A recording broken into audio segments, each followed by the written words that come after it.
¿Quién es Nora Fusillo?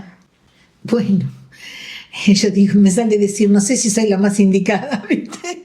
No, Como pero si yo no supiera. Pero bueno, en realidad, cuando pienso qué soy, uno a veces se define por la profesión, que me recibí de contadora, pero hice también la Escuela Nacional de Danzas en paralelo. Entonces, también la danza ha estado en mí como en ese ser, ¿no? Que es tan lindo. Y bueno, y también me sale que soy madre, ¿viste? O sea, que Claro. es el otro rol tan importante, ¿no? Y bueno, y siento que todo lo que hice, todo me fue sumando para llegar a lo que llegué, a esta cosa que a vos y a todo el mundo le preocupa o le interesa conocer de cómo fue que llegué a hacer lo que hago ahora, ¿no? ¿Cómo fue sumando? Sí, y bueno, y que ahora bueno, hace 20 años que estoy trabajando con gente, que diseñé mi propio método como una mezcla de técnicas que se publicó ya 6 veces y que está publicado hasta en Italia. Y bueno, y ahora estoy con todo esto de la bioneuroemoción, con la formación esta que hice con Enrique Corbera. Entonces, todo el mundo que me conoce como contadora, fundamentalmente, que ni siquiera sabe de que me recibí en la Escuela Nacional de Danzas y que eso tiene una formación muy amplia, cultural, se asombra, pero ¿cómo de contadora llegaste a hacer esto? Mucha gente dice, no sos psicóloga, porque se creen que esto vendría de alguien que es psicólogo. Entonces, bueno, esta es la inquietud que está en los demás, ¿no? Y un poco lo que me mueve a empezar a decir, bueno, a pensar en esto en voz alta contigo, ¿no, Alicia? Que te agradezco mucho. ¿Y cómo fue lo de contadora, dar el primer paso para ir para este lado? Bueno, en realidad son esas cosas que van pasando sin que uno se dé demasiado cuenta, porque uno no las tiene como pensadas así como cuando uno cursa la carrera, sabe a dónde quiere llegar y cuando va a elegir un trabajo sabe a dónde quiere llegar. En esto yo llegué como por casualidad, que seguramente no es casual, sino que es causal, pero cuando yo me estaba separando del papá de mi nena, que ya era mi segunda separación, bueno, ahí me fui a hacer un montón de cursos acá, el estilo del Insight, digamos, los cursos que se llamaban Darse Cuenta, con Ripka Berti.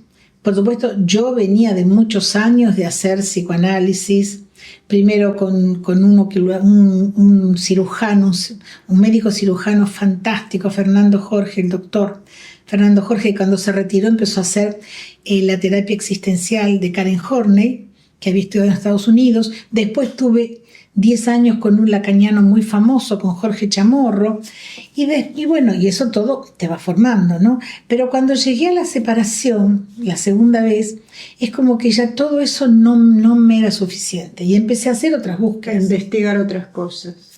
Y después, bueno, empecé a estudiar con Shakti Gawain, que con ella fui a hacer una formación en Estados Unidos, que es la autora del famoso libro Visualización Creativa. ¿Vos hablas bien inglés, Nora? Bueno, digamos, para los cursos. me fui puliendo sobre la marcha, ¿no? Entendía, después se te va ablandando más el oído, ¿no? Era una semana intensa de la mañana a la noche.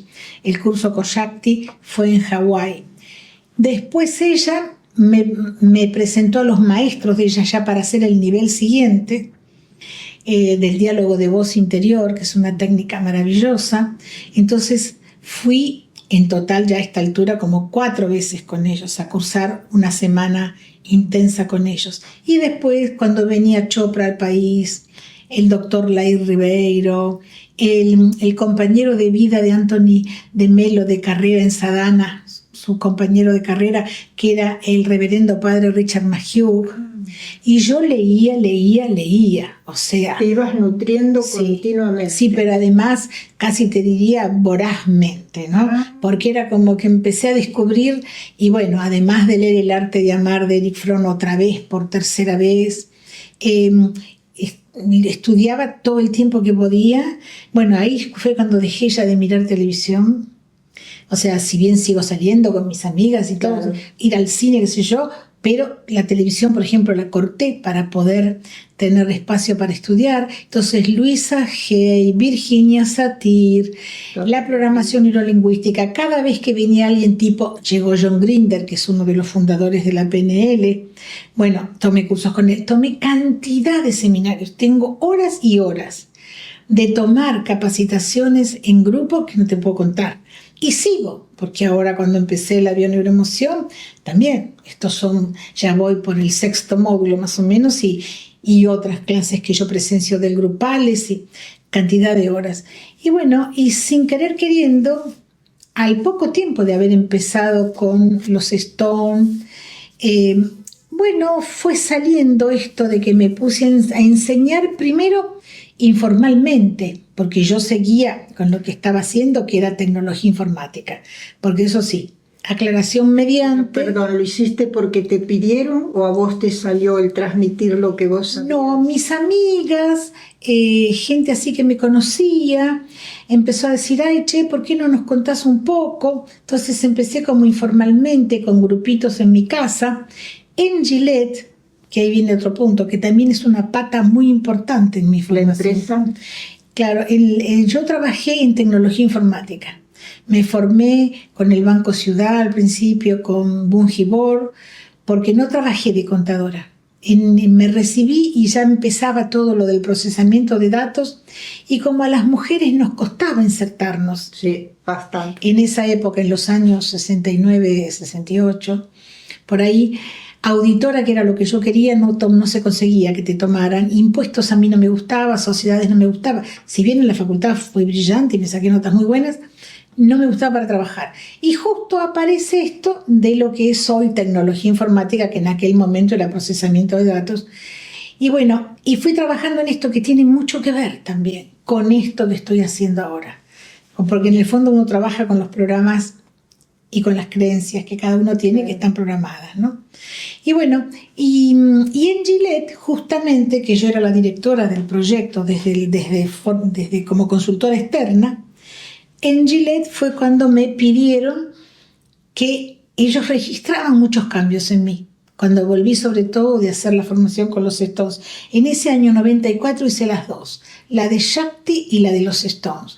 Y fue como un salto cuántico que yo no me di cuenta, ¿no? Y ellos me dicen, ay, estás tan cambiada.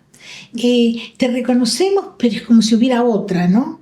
Y me dicen, además estás tan como serena, como que no te estresás, como que además cambiaste mucho la forma de interactuar. Entonces queremos, y yo digo, ¿qué les puedo enseñar yo? Si esto además venía de un mundo que nada que ver con el empresarial.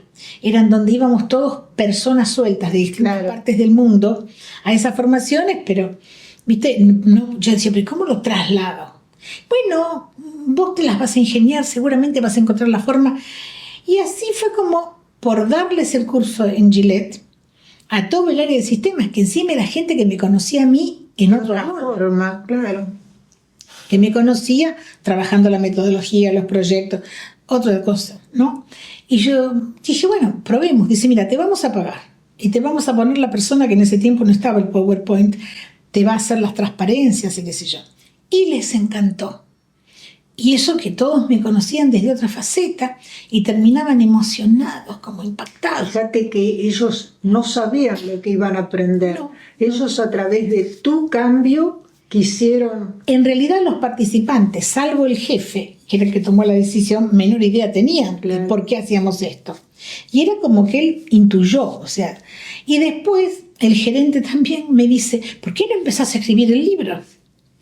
Bueno, empecé a escribir un poco las clases que daba, salió una primer cosa muy embrionaria que casualmente, y no casual, Santiago Lasati, que yo había sido ayudante de él en la facultad, que es una persona muy conocida dentro de mi profesión, sobre todo en auditoría, no sé cómo es que me lo cruzo un día, y él estaba dirigiendo unos fascículos que editaba la revista Mercado, para allá, por el año 96, por ahí, o 97.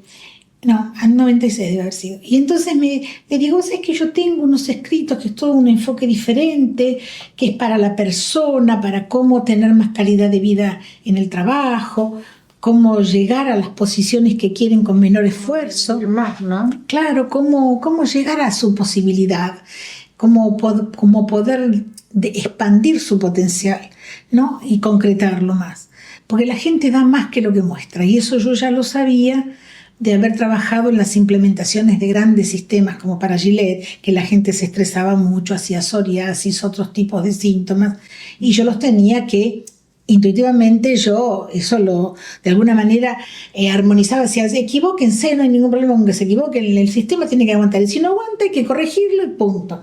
Entonces, pero era toda una cosa que yo decía, ¿qué pasa? ¿No? Que afloraban los miedos, las inseguridades, sobre todo en los entornos de implementación que se veían más claros, ¿no?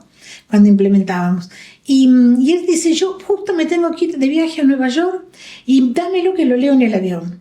Y le confié en darle ese material. Y cuando vuelve me dice, está perfecto, está para publicar, no hay que tocarle una coma. Y así salió con fascículo, que ni siquiera lo cuento, porque no es un libro, sino que salió como una separata, pero fue el embrión. Ahí empezó. Ahí empezó.